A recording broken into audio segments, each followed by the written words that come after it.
Bengal safe Murshidabad জেলায় ফার্নিচারের জগতে এক পরিচিত ও প্রতিষ্ঠিত নাম। বেঙ্গল সেফ ৫৭ বিবি সেন রোড, বহরমপুর, মুর্শিদাবাদ। ফেব্রুয়ারি মাসের দ্বিতীয় দিনে শুরু হয়ে গেল ছাত্রছাত্রীদের জীবনের সবচেয়ে বড় পরীক্ষা মাধ্যমিক। সকাল থেকেই সয়দাবাদ মনীন্দ্রচন্দ্র বিদ্যাপীঠ স্কুলের সামনে লক্ষ্য করা গেল অভিভাবক ও ছাত্রছাত্রীদের।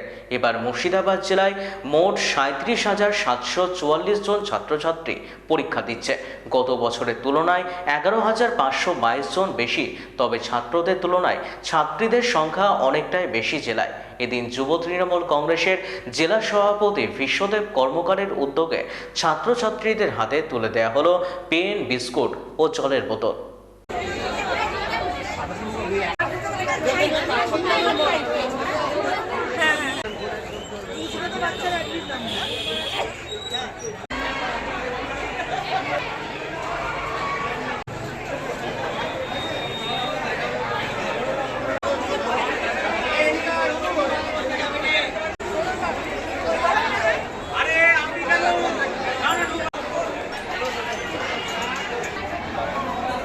যারা মাধ্যমিক পরীক্ষা দিতে শুরু করলো, জীবনের প্রথম সবচেয়ে বড় পরীক্ষা, যেটা স্কুলের গণ্ডির বাইরে পরীক্ষায় বসতে হয়।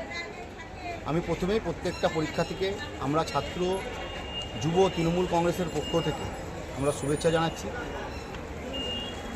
বাড়ির গার্জেন, অভিভাবক, মা বাবা এবং শিক্ষক শিক্ষিকার আশীর্বাদ নিয়ে জীবনের প্রথম পরীক্ষায় তারা যেন সকলে ভালো রেজাল্ট করে সফল হয় এবং আমাদের মুর্শিদাবাদ জেলার নাম উজ্জ্বল করতে পারে, আমাদের শুভকামনা রইল। আজকে আমরা ছাত্র যুবর পক্ষ থেকে বিভিন্ন স্কুলে আমরা সাধারণ ছাত্রছাত্রীর পাশে থাকার চেষ্টা করেছি শুভেচ্ছা জানানোর জন্য। আমরা তাদের হাতে শুভেচ্ছার জন্য জল, যেগুলো দরকার পড়ে, পেন, স্কেল, যেগুলো দরকার পড়ে সেগুলো দেওয়ার চেষ্টা করেছি এবং প্রত্যেককে শুভকামনা জানিয়েছি। আগামী দিন প্রত্যেকের ভালো হবে। বেঙ্গল সেফ মুর্শিদাবাদ জেলায় ফার্নিচারের জগতে এক পরিচিত ও প্রতিষ্ঠিত নাম। বেঙ্গল সেফ ৫৭ বিবি সেন রোড, বহরমপুর, মুর্শিদাবাদ।